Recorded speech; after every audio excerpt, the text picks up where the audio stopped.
The Lord be with you. Good day, everyone. Today is the first day of April.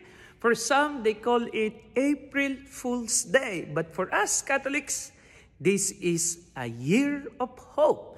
Remember, we are in this Jubilee year, Pilgrims of Hope. So today, are you a giver of hope?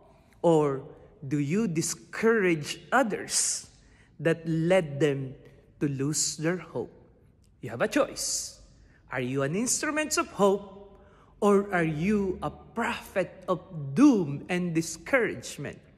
In our gospel for today, there was a man who was waiting for someone to bring him to the pool at Bethesda.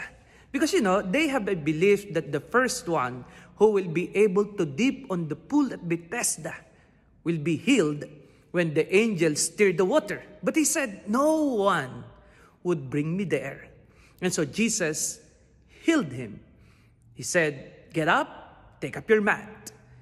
But the scribes and Pharisees who were critical of Jesus said, why are you carrying your mat? Is it Sabbath day? And he said, that man told me to do so. And so, while Jesus was giving hope, those people, the scribes and the Pharisees and those critical about Jesus Christ, they were discouraging that man who had been waiting and looking forward on the day that he will be able to walk.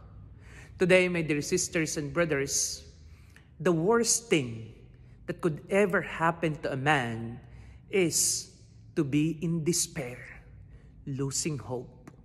And I hope you will always be the reason for others to cling on hope. Here in Australia, I've seen many people losing hope. People in the home care, people in the hospital with their sicknesses like cancer and all other things.